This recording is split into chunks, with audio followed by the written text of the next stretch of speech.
Welcome back to job creations. ఈ వీడియోలో how to become pilot in India అనే topic గురించి డిస్కస్ చేయబోతున్నాము. మన కంట్రీలో చాలామందికి పైలట్ అవ్వాలనే కోరిక ఉంటుంది, బట్ చాలామంది ల్యాక్ ఆఫ్ ఇన్ఫర్మేషన్ వల్ల కూడా పైలట్ అవ్వలేకపోతున్నారు.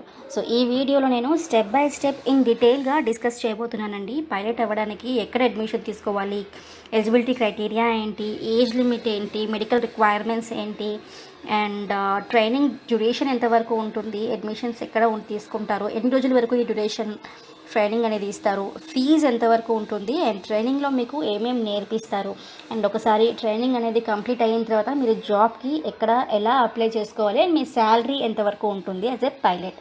సో ఈ విషయాలన్నీ కూడా నేను ఈ వీడియోలో మీకు తెలియజేయబోతున్నాను. వీడియోలో ఫర్దర్గా కంటిన్యూ అయ్యే ముందు I request you to please subscribe to my channel and పక్కనే ఉన్న బెల్ ఐకాన్ని తప్పకుండా యాక్టివేట్ చేసుకోండి, సో దట్ మా ప్రతి వీడియో యొక్క నోటిఫికేషన్ మీ వరకు వచ్చేస్తుంది.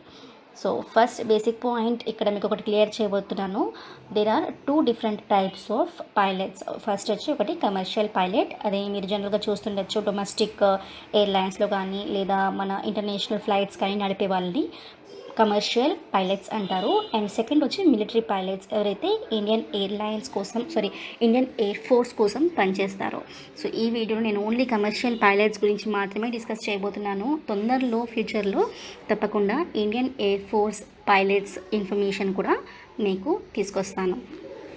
సో కమర్షియల్ పైలట్ అవ్వడానికి బేసిక్ థింగ్ ఈజ్ మీరు ఇండియన్ నేషనల్ అయ్యి ఉండాలి, మీరు సిటిజన్ ఆఫ్ ఇండియా కంపల్సరీగా ఉండాలి. Then only you can apply for this position. Second is age limit గురించి తెలుసుకుందాము.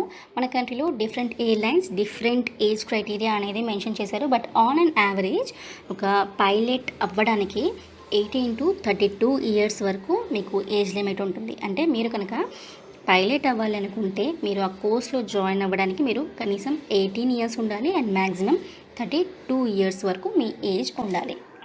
సో ఇప్పుడు ఎడ్యుకేషనల్ క్వాలిఫికేషన్ ఏమి ఉండాలి పైలట్ అవ్వడానికి అనే విషయానికి వస్తే, పైలట్ అవ్వడానికి చాలామంది అనుకుంటారు చాలా హైఫైగా చాలా హైయర్ ఎడ్యుకేషన్ ఉన్న వాళ్ళే పైలట్ అవ్వచ్చు అని, బట్ ఇట్స్ నాట్ 100% ట్రూ అండి. మీకు కనుక physics, maths and English background ఉంటే and with minimum 55% of each సబ్జెక్ట్లో మీరు స్కోర్ చేసినట్టయితే మీరు అప్లై చేసుకోవచ్చు. సో ఇప్పుడు ఇక్కడ క్వశ్చన్ వచ్చేది, ఆర్ట్స్ అండ్ కామర్స్ వాళ్ళు పైలట్ అవ్వలేరా అని. లేదండి, తప్పకుండా అవ్వచ్చు, మీకు కూడా ఛాన్స్ ఉంది. NIOS national institute of open schooling గురించి మీకు తెలిసే ఉంటుంది. మీరు దీని త్రూ కనుక మ్యాథ్స్ అండ్ ఫిజిక్స్లో మినిమం 55% కనుక స్కోర్ చేస్తే you can definitely apply for the pilot position. ఇది NIOS as the name it self tells, ఇది ఒక ఓపెన్ స్కూల్ అండి. మీరు ఇంటి నుండే ప్రిపేర్ అవ్వాల్సి ఉంటుంది ఫర్ ది సబ్జెక్ట్స్, అండ్ వాళ్ళు లిస్ట్ చేసిన సెంటర్స్కి వెళ్ళి ఎగ్జామ్కి అపియర్ అవ్వాల్సి ఉంటుంది. మీరు ఆర్ట్స్ అండ్ కామర్స్ బ్యాక్గ్రౌండ్ ఉన్నప్పుడు మీకు ఆటోమేటికలీ ఇంగ్లీష్ అయితే కంపల్సరీగా ఉంటుంది. సో మీకు అపియర్ అవ్వాల్సిన ఎగ్జామ్స్ వచ్చి ఇక్కడ మ్యాథ్స్ అండ్ ఫిజిక్స్ మాత్రమే. సో NIOS త్రూ మీరు ఈ 2 సబ్జెక్ట్స్లో ఎగ్జామ్ క్లియర్ చేసుకొని 55% కనుక స్కోర్ చేస్తే మీరు అప్లై చేసుకోవచ్చు. మీరు 12th కానీ లేదా ఇంటర్ కానీ కంప్లీట్ చేయగానే మీ ఫ్లయింగ్ స్కూల్ది ఎగ్జామ్ ఉంటుంది, అది అపియర్ అవ్వాల్సి ఉంటుంది. మీరు ఎగ్జామ్ క్లియర్ చేయగానే మీకు ట్రైనింగ్ ప్రొవైడ్ చేస్తారు. After successfully completing the training మీరు సర్టిఫైడ్ పైలట్ అవుతారు. సో ఇది అంతా నేను స్టెప్ బై స్టెప్ మీకు ఈ ప్రాసెస్ ఎక్స్ప్లెయిన్ చేయబోతున్నానండి. ఫస్ట్ బేసిక్ థింగ్ వచ్చి, మీరు ఏ ఫ్లయింగ్ స్కూల్లో అయినా అడ్మిషన్కి కావాలనుకుంటే మీరు రిటర్న్ ఎంట్రన్స్ ఎగ్జామ్ అనేది అపియర్ అవ్వాల్సి ఉంటుంది. Once you clear the written exam మీకు ఇంటర్వ్యూ ఉంటుంది. ఒకసారి మీరు ఇంటర్వ్యూ కూడా క్లియర్ చేసిన తర్వాత మీది మెడికల్స్ అనేవి కండక్ట్ చేస్తారు వాళ్ళు. క్లాస్ 1 అండ్ క్లాస్ 2 మెడికల్స్ అంటారు. సో పైలట్ అయ్యేందుకు ఏవైతే బేసిక్ మెడికల్ రిక్వైర్మెంట్స్ ఉంటాయో అవన్నీ ఇక్కడ చూస్తారు.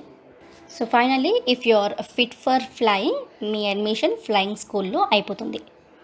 ఫ్లయింగ్ స్కూల్లో మీకు కోర్స్ డ్యూరేషన్ జనరల్లీ 18 నుంచి 24 మంత్స్ వరకు ఉంటుందండి. సో మీరు ఏ ఫ్లయింగ్ స్కూల్ అయితే సెలెక్ట్ చేసుకుంటారో అది కంపల్సరీగా DGCA రికగ్నైజ్డ్ అయ్యి ఉండాలి. DGCA stands for directorate general of civil aviation.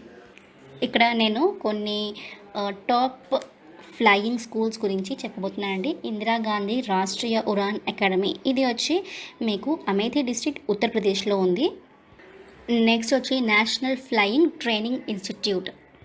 Then comes Madhya Pradesh flying club, then Ahmedabad aviation and aeronautics limited, Andhra Pradesh aviation academy, Bombay flying club. So apart from this there are many other flying schools అండి. మీరు ఏ school అయినా select చేసుకోవచ్చు, అది మీ personal choice. So మీకు ఇంకా flying schools గురించి information కావాలంటే you can search it in dgca.nic.in. ఇది చాలా ఇంపార్టెంట్ వెబ్సైట్ అండి. మీకు చాలా ఇన్ఫర్మేషన్ ఉంటుంది ఈ వెబ్సైట్లో. So always remember these. So basically pilot అవ్వడానికి ఈ ఫ్లయింగ్ స్కూల్స్లో మీకు థియరీ అండ్ ప్రాక్టికల్స్ రెండు నేర్పించబడతాయి. థియరీలో మీకు మెట్రాలజీ గురించి అండ్ ఏరోప్లేన్ ఒక సిస్టమ్ గురించి అండ్ ప్లేన్ గురించి కంప్లీట్ స్టడీ చేయబడుతుంది. ఎయిర్ నావిగేషన్కి సంబంధించిన ఇన్ఫర్మేషన్ అండ్ దానికి సంబంధించిన ట్రైనింగ్ అనేది మీకు ఇవ్వడం జరుగుతుంది. అండ్ ప్రాక్టికల్స్లో మీకు జనరల్గా we all know that we have applied for flying school and want to become a pilot. So plane ఎలా నడపాలి అనేది నేర్పిస్తారు. బట్ ఇది 3 స్టెప్స్లో చేస్తారండి. As soon as you take admission in flying school మీకు SPL అనేది ఇస్తారు. It's nothing but student pilot licence. దీని అర్థం ఏంటంటే మీరు యాజ్ ఎ స్టూడెంట్ ప్లేన్ యొక్క కాక్పిట్లో కూర్చొని దాని గురించి తెలుసుకోగలుగుతారు, లెర్న్ చేయగలుగుతారు. Once you complete 60 hours of flying మీకు PPL అనేది ఇస్తారు. It's nothing but private pilot licence. And once you complete 210 hours you will be given CPL, that is nothing but commercial pilot license. So once మీకు CPL కనుక వచ్చేస్తే మీరు ఏ private ఎయిర్లైన్స్లో అయినా a commercial ఎయిర్లైన్స్లో అయినా pilot post కోసం apply చేయడానికి మీరు eligible ఉన్నట్టే. మీకు ఈ ఎంటైర్ కోర్స్కి అప్రాక్సిమేట్లీ నియర్లీ 30 lakhs వరకు ఖర్చు అవుతుందండి. ఇప్పుడు జాబ్కి ఎలా అప్లై చేసుకోవాలి అనే దాని గురించి తెలుసుకుంటే మీరు చూసే ఉంటారు అక్కడక్కడ క్యాబిన్ క్రూ గురించి వేకెన్సీస్ గురించి యాడ్స్ వస్తూ ఉంటాయి. అలాగే పైలట్స్ గురించి కూడా యాడ్స్ వస్తాయి. మీరు ఏ ఎయిర్లైన్స్ కంపెనీ అయితే యాడ్ ఇస్తారో ఆ కంపెనీకి వెళ్ళి మీరు అప్లై చేయాల్సి ఉంటుంది. సో వన్స్ మీరు జాయిన్ అయిన తర్వాత ఈచ్ ఎయిర్లైన్స్ కంపెనీ దగ్గర డిఫరెంట్ టైప్స్ ఆఫ్ ఏరోప్లేన్స్ ఉంటాయి. సో ఇది ఎలా అంటే మీరు కార్ డ్రైవింగ్ అయితే వస్తుంది, బట్ డిఫరెంట్ కార్స్ డిఫరెంట్ విధంగా కొంచెం మైన్యూట్ డిఫరెన్సెస్ ఉంటాయి కదా డ్రైవింగ్లో. అలాగే ఈచ్ ఎయిర్లైన్స్ వాళ్ళు వాడే ఏరోప్లేన్స్లో కూడా అలాగే ఉంటుంది. సో దానికి సంబంధించిన ట్రైనింగ్ కంపల్సరీగా తీసుకోవాలి అనేసి ఈ ఎయిర్లైన్ కంపెనీస్ అనేవి ఈ రూల్ ఒకటి పాస్ చేశారు ఈ మధ్య కొత్తగా. సో మీరు ఏదైతే ఫ్లైట్ నడపబోతున్నారో ఆ పర్టికులర్ ఫ్లైట్ మీద మీకు ట్రైనింగ్ అనేది ఉండాలి. దాన్ని టైప్ రేటింగ్ ట్రైనింగ్ అని అంటారు. సో ఆ ట్రైనింగ్కి కూడా ఎయిర్లైన్ కంపెనీ వాళ్ళు మీకు పర్టికులర్ అమౌంట్ అనేది ఛార్జ్ చేస్తారండి. సో మీరు ఒక కమర్షియల్ పైలట్గా జాబ్ మొదలెట్టాలి అంటే మీకు అప్రాక్సిమేట్లీ అరౌండ్ 60 lakhs వరకు ఖర్చు అయిపోతుందండి. Depends upon the airline company. మీరు ఎక్కడైతే జాయిన్ అవుతారో వాళ్ళు ట్రైనింగ్కి ఎంత ఛార్జ్ చేస్తారో అనే దాని మీద డిపెండ్ అయి ఉంటుంది. కొన్ని companies they charge from 20 to 25 and కొన్ని కంపెనీస్ ఎక్కువ ఛార్జ్ చేస్తాయి. సో అప్రాక్సిమేట్ ఖర్చు మీకు 60 lakhs వరకు ఉంటుంది. ఈ ఖర్చులో మీ ఫ్లయింగ్ స్కూల్ యొక్క fee and type rating training fee included అనమాట. So there is a second way of becoming a pilot అండి. ఈ మధ్య ఒక 2-3 years బ్యాక్ నుంచి ఇది స్టార్ట్ అయింది. This is called cadet pilot programme. Every airlines ఈ ప్రోగ్రామ్ కండక్ట్ చేస్తారండి. జెట్ ఎయిర్వేస్ వాళ్ళు, ఇండిగో ఎయిర్లైన్స్ వాళ్ళు, ఇలా ఈచ్ అండ్ ఎవ్రీ కంపెనీ సపరేట్గా ప్రోగ్రామ్స్ కండక్ట్ చేస్తాయి. ఇక్కడ ఎలా అంటే మీరు ఒకసారి 12th లేదా మీ ఇంటర్మీడియట్ అనేది క్లియర్ అయిపోయిన తర్వాత నేను చెప్పిన ఇంతకుముందు క్రైటీరియా అయితే సేమ్ ఉంటుందండి. ఇండియన్ సిటిజన్ ఉండాలి, age limit, educational qualification everything అంతా సేమ్ ఉంటుంది. ఫ్లయింగ్ స్కూల్లో జాయిన్ అయ్యే బదులు ఈ క్యాడెట్ పైలట్ ప్రోగ్రామ్ ఏదైతే ఉందో దీనికి ఎంట్రన్స్ అనేది అపేర్ అవ్వాల్సి ఉంటుంది. ఈ రిటన్ ఎంట్రన్స్ ఎగ్జామ్ క్లియర్ చేసిన తర్వాత ఇంటర్వ్యూ, దెన్ మీ మెడికల్స్ క్లియర్ అయిపోయిన తర్వాత మీరు ఎయిర్లైన్స్తో జాయిన్ అయిపోతారు. సో వాళ్ళే మీకు ట్రైనింగ్ ఇస్తారు. వాళ్ళే దాంట్లో మీకు టైప్ రేటింగ్ ట్రైనింగ్ ఉంటుంది అండ్ మీతో కాంట్రాక్ట్ చేస్తారు వాళ్ళు. That once you complete the course వాళ్ళ ఎయిర్లైన్స్లోనే మీకు జాబ్ అనేది ఆఫర్ చేయడం జరుగుతుంది. సో ఇక్కడ మీకు బెనిఫిట్ క్లియర్గా అర్థమవుతుండొచ్చు. First thing 2 different types of training అనేది తీసుకునే అవసరం ఉండదు. ఫ్లయింగ్ స్కూల్, దెన్ అగైన్ ఈ టైప్ రైటింగ్ ట్రైనింగ్ అనేది సపరేట్గా చేయాల్సిన అవసరం ఉండదు. అండ్ జాబ్ సెక్యూరిటీ కూడా ఉంటుంది. దట్ వన్స్ మీరు ఈ ట్రైనింగ్ అనేది కంప్లీట్ చేయగానే మీకు ఆ కంపెనీ వాళ్ళు మిమ్మల్ని హైర్ చేసుకుంటారు. బట్ ఇక్కడ ఓవరాల్ ఫీజు కొంచెం ఎక్కువ ఉందండి. ఫ్లయింగ్ స్కూల్ అయితే నేను ఫస్ట్ ప్రాసెస్ చెప్పాను, దాంట్లో మీకు కంప్లీట్గా 60 lakhs ఖర్చు అయితే ఇక్కడ 80 lakhs వరకు ఖర్చు అవుతుంది. ఇప్పుడు శాలరీ గురించి తెలుసుకుంటే మీరు first as a junior first ఆఫీసర్గా జాయిన్ అవుతారు. Junior first officer salary starting minimum 50,000 కంపల్సరీగా ఉంటుందండి. దెన్ ప్రమోషన్ అయిన తర్వాత మీకు ఫస్ట్ ఆఫీసర్గా ప్రమోషన్ ఇస్తారు. దెన్ మీ salary 2 lakhs per month minimum ఉంటుంది. దెన్ ఫస్ట్ ఆఫీసర్ నుండి మీరు క్యాప్టెన్గా ప్రమోట్ అవుతారు. మీకు తెలిసే ఉంటుంది, క్యాప్టెన్ పొజిషన్ అనేది చాలా senior most position and he is the incharge of the entire plane.